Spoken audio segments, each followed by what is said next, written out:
Good evening, my sleepy nights. And tonight, I ask you to join me for a heartwarming yet hilarious sleepover in New York City with your favorite friends.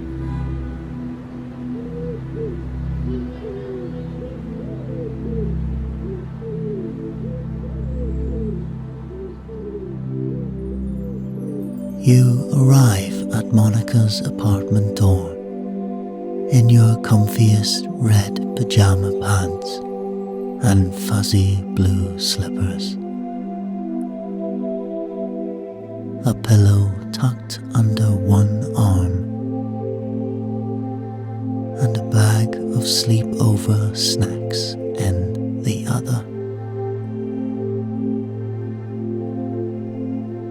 You're buzzing with excitement for a weekend of unforgettable memories with the Friends gang. As Monica welcomes you inside, the mouth-watering aroma of freshly baked cookies wafts through the creatively decorated living room.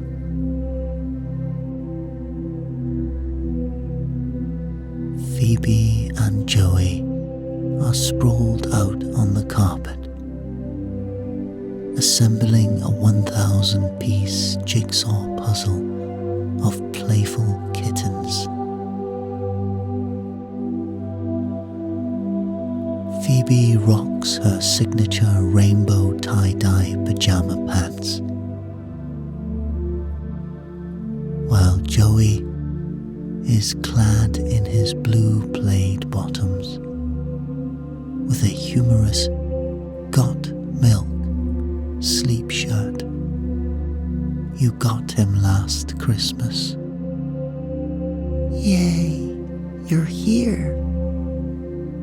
Phoebe cheers when she sees you, her wispy blonde hair bouncing as she waves excitedly. Come help us assemble these kitties. We've already got the edges done.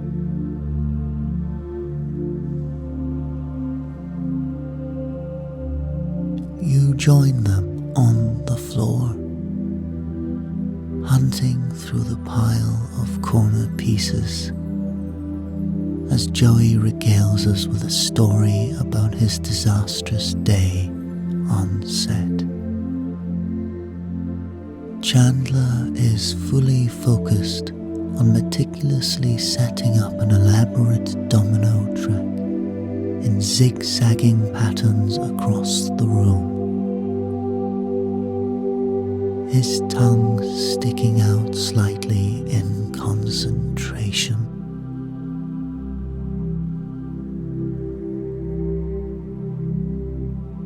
You settle on to the cozy orange couch with your pillow, breathing in the comforting scent of cookies as Monica brings you a plate overloaded with melty chocolate chip confections, fresh from the oven. Popcorn drizzled in creamy milk chocolate, and a rainbow array of gummy bears, all your favorites.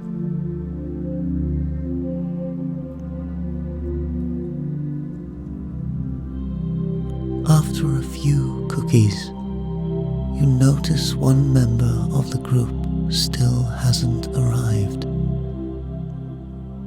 Hey, where's Rachel at? You ask Monica as she fluffs through pillows. Is she running late tonight? Yeah. She texted saying she got held up at work finishing something, but she'll be here as soon as she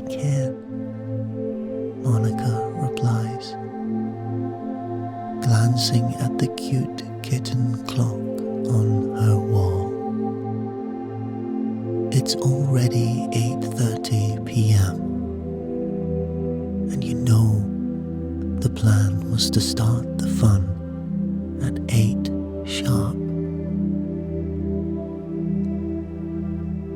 Right on cue, the front door bursts open, rattling some of the perfectly lined up dominoes.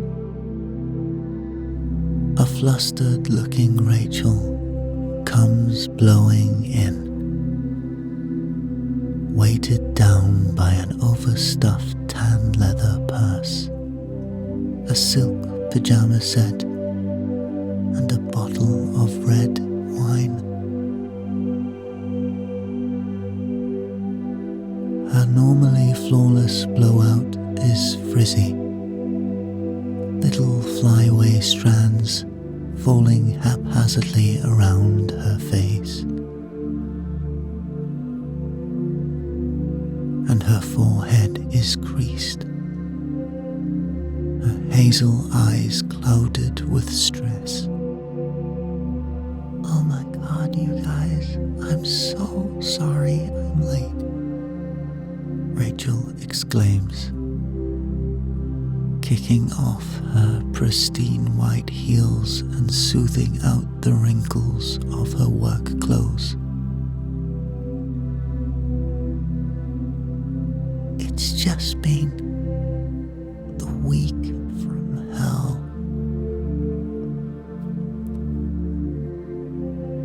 You jump up to help Rachel unload everything, while Monica grabs a glass and opens the wine for her. No need to apologize, sweetie. Just relax and settle in. Looks like you had a rough one, Monica says kindly. The roughest, Rachel sighs as she takes a long sip of Merlot before ducking into the bathroom to change into her silky purple pajamas.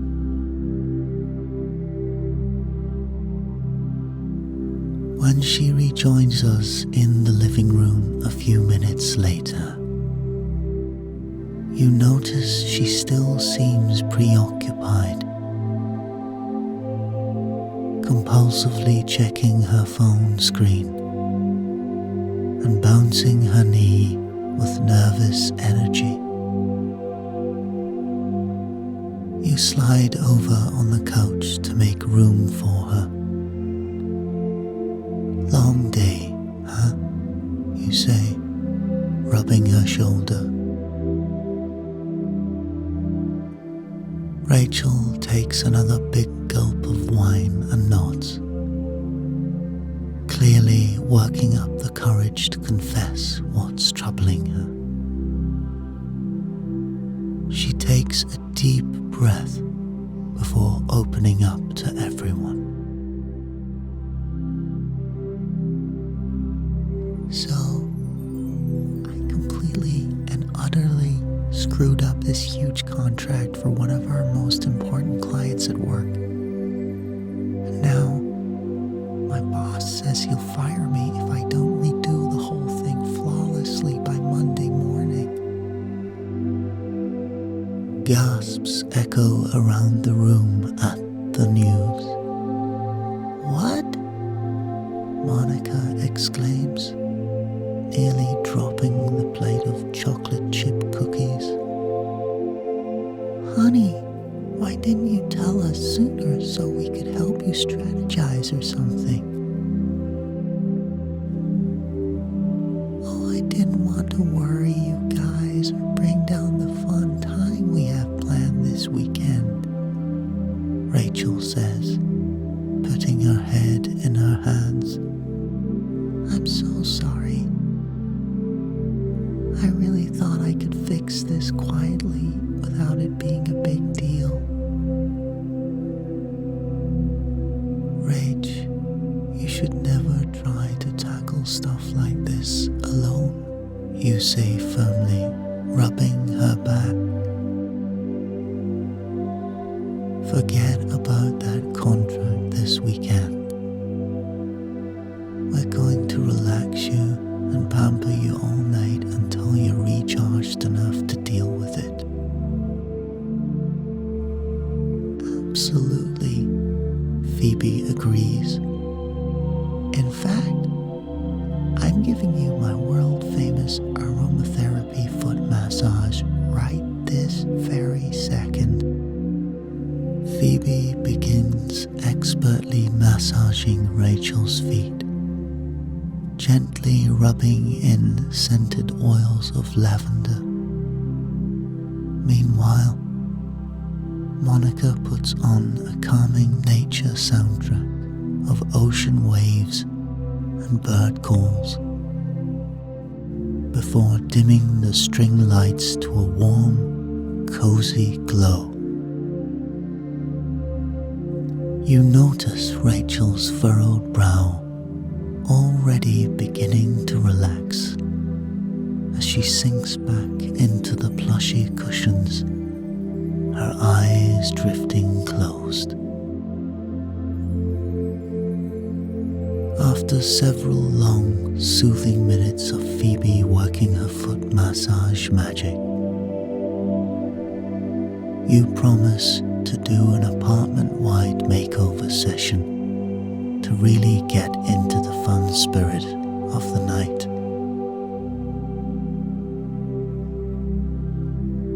Phoebe enthusiastically turns on some bubbly pop anthems, while Monica pulls out her extensive bin of beauty products. From glittery polishes in every hue to masks with exotic ingredients.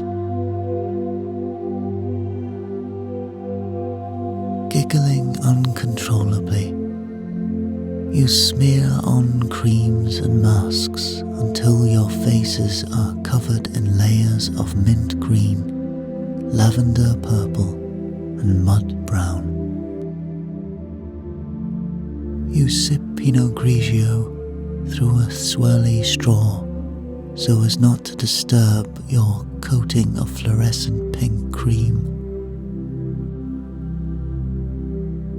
Rachel grins as Monica dots the thick mixture on her cheeks, looking the most relaxed you've seen her all night.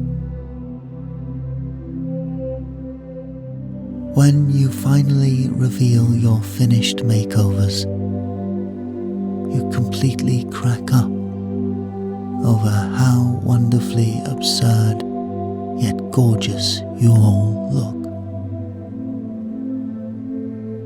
Through the laughter, you see a spark of playful joy return to Rachel's eyes. After wiping off all traces of your messy makeovers, you change into cozy sweaters and fuzzy socks for movie time. Joey makes bowls of popcorn, just the way you like it. Phoebe's drizzled in coconut oil, yours doused in creamy chocolate.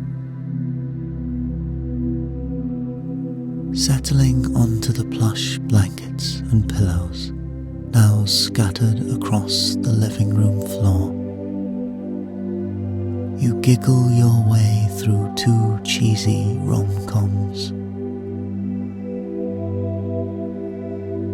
But halfway into your third film, Rachel's phone screen lights up with another call from her office.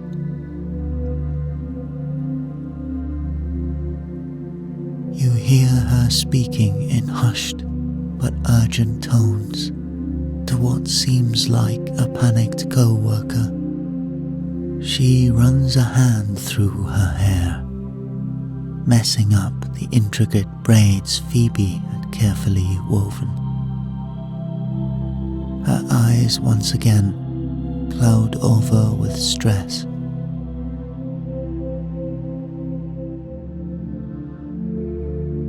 "You know what?" you announce, clicking off the TV and startling Joey out of his rom-com stupor. "I think it's time we ditch the movies for something a little more lively." Rachel shoots you a grateful smile. "Karaoke dance party?" suggests Joey. "A fashion show with Chandler's clothes?" Phoebe says.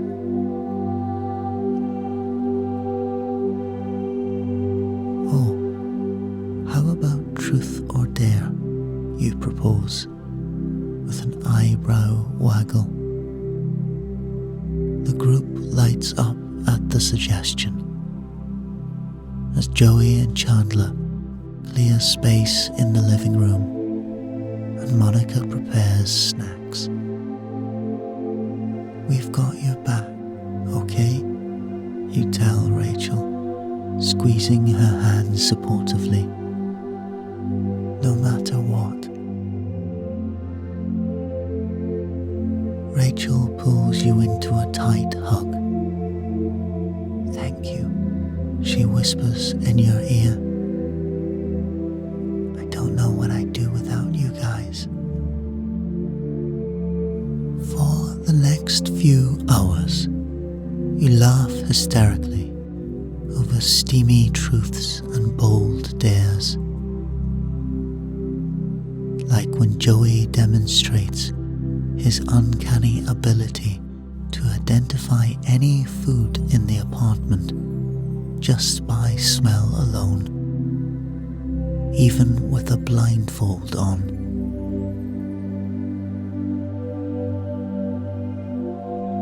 Throughout the ridiculous activities, you keep checking on Rachel, giving her extra turns and opportunities to laugh. Having her friend's constant support seems to lift the dark cloud of work troubles. Around midnight, Ross finally strolls into the apartment, oblivious as always to the emotional dynamics unfolding. As he sets down his stuff, Rachel fills him in on the contract mishap, clearly at her rope's end with stress. Ross balks, his voice going up an octave. "You're dealing with this right now? But Rach, we've had this whole weekend planned on the calendar for over a month." "Well, I'm so sorry the timing doesn't work for you, Ross. This is literally an emergency situation." Rachel fires back angrily. "I could lose everything if I don't fix this mess by Monday morning." You try to swoop in and divert the conversation, but Rachel and Ross are locked in a tunnel vision argument now, their voices escalating in volume and intensity with each retort. After a painfully long few minutes, Rachel grabs her purse and storms out, muttering under her breath and slamming the door forcefully behind her. An awkward, heavy silence descends on the room.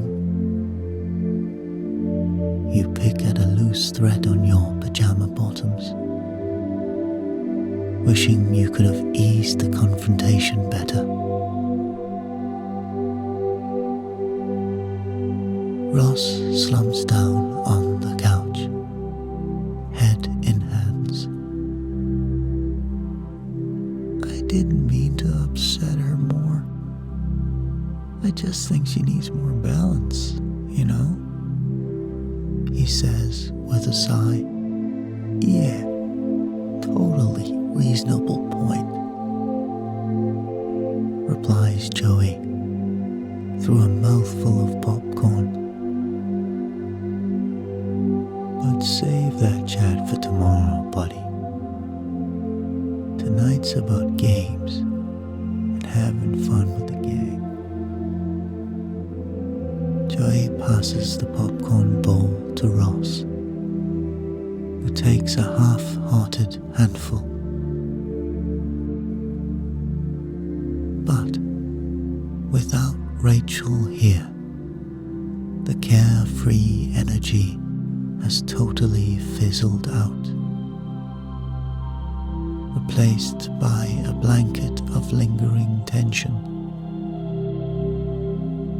You half-heartedly play one more quick round of charades, but no one's really into it.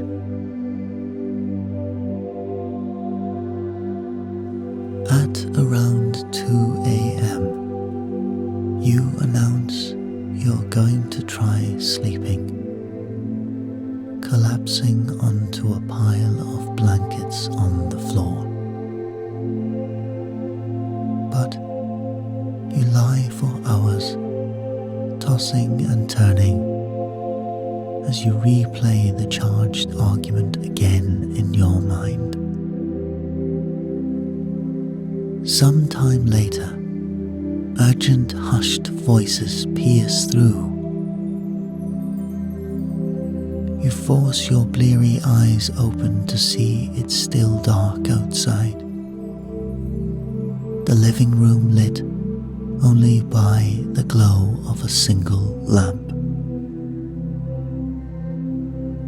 Monica, Phoebe, Joey and Chandler are all huddled by the front door,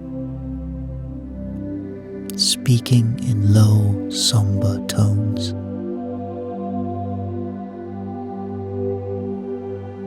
You stumble over, stifling a yawn. Hey guys, what's going on? Monica is tying her shoelaces with a worried look. It's Rachel. She hasn't come home. I think she went back to her office to work on that contract or something. Instantly, you feel wide awake, your heart sinking down to your plaid pattern socks. You quickly throw on jeans, sweatshirt, and sneakers over your pajamas before calling a cab to take you to downtown, to the tall, intimidating building where Rachel works. You nibble your thumbnail anxiously as you watch the city lights streaming out the taxi window, hoping you can help Rachel before it's too late. When you arrive at the corporate high-rise, most of the windows are dark at this late hour. Just a few offices lit up here and there, with employees burning the midnight oil. But up on the 4th floor, rays of light shine brightly in one office, Rachel's. Taking the stairs 2, 3 at a time, you all rush upstairs and find Rachel alone, still in her silky pajamas, with her hair thrown in a messy bun. She's frantically typing and clicking away at her computer, surrounded by piles of crumpled papers. Dark under-eye circles make her face look hollow and gaunt, but her furrowed brow shows unwavering determination.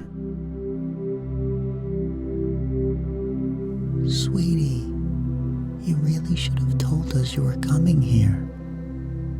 We would have joined you hours ago," Monica says, rushing over to give Rachel's slumped shoulders a little squeeze. Rachel turns, surprised to see you crowded in the doorway. "You guys, you didn't have to do this," she says, rubbing at the mascara smudged under her bloodshot eyes. "Of course we did," I say, walking over to hug her. "Now let's figure out this thing together."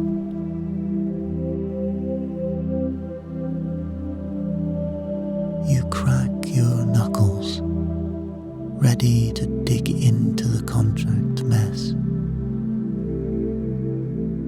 You and Monica get to work organizing the chaotic pages of Rachel's crumpled handwritten notes.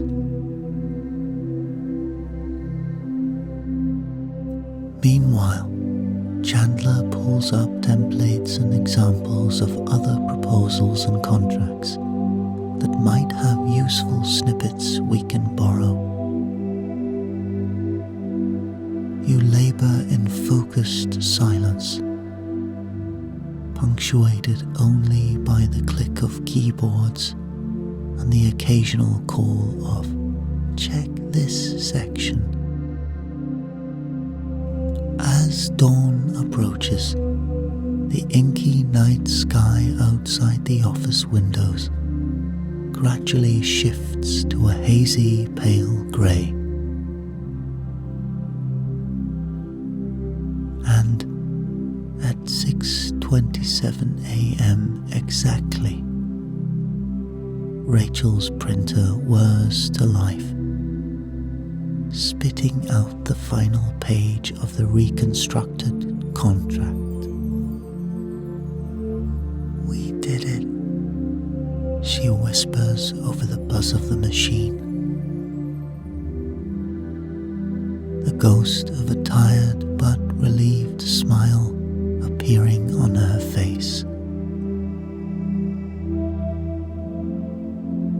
Without a word, you all exchange silent high fives, proud to have helped guide Rachel through this stressful trial.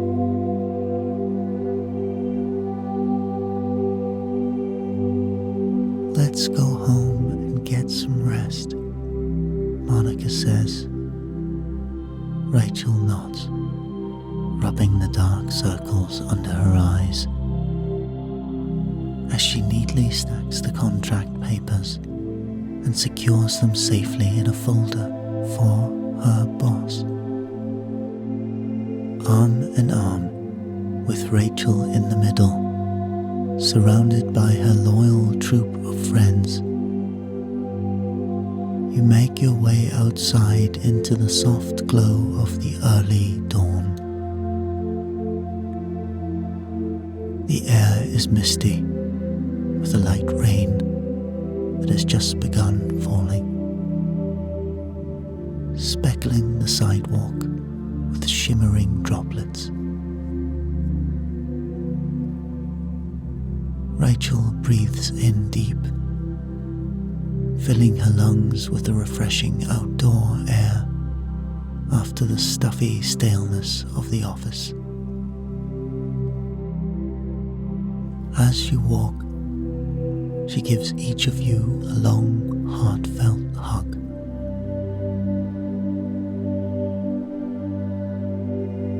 Back at Rebecca's cozy apartment. The warm lighting and the lingering scent of chocolate chip cookies welcomes you home.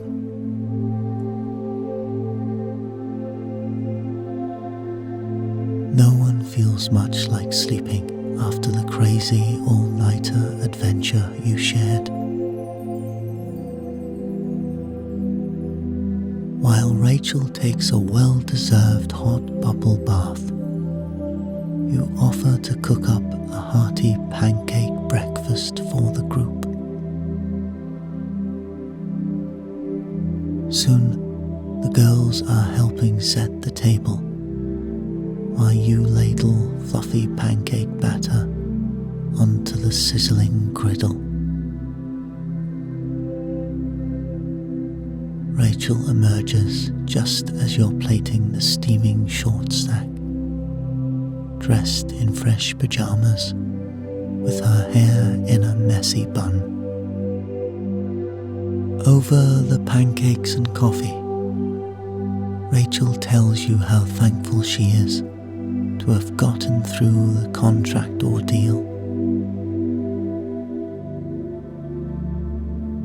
You raise your coffee mugs in a toast to getting by with a little help from your friends.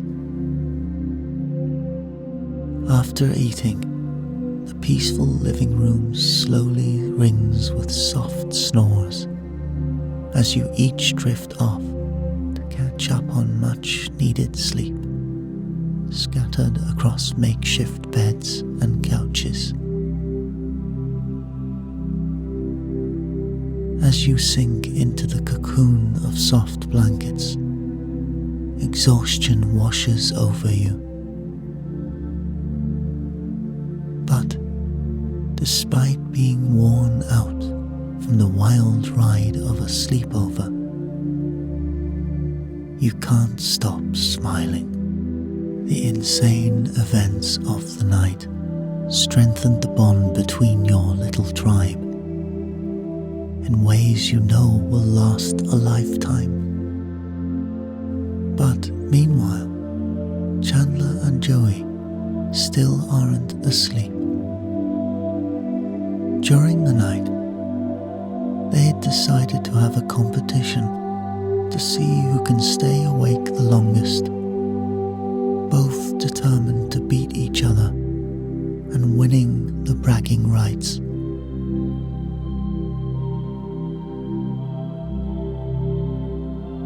The battle still goes on.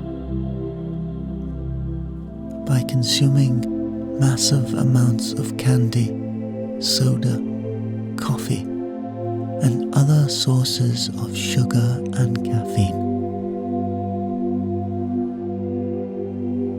Just as you're about to doze off, Joey and Chandler take the opportunity to prank call Ross, pretending to be fashion designers from Hugo Boss, interested in featuring him in an upcoming campaign. They have to muffle their hysterical laughter when Ross eagerly accepts the fake offer.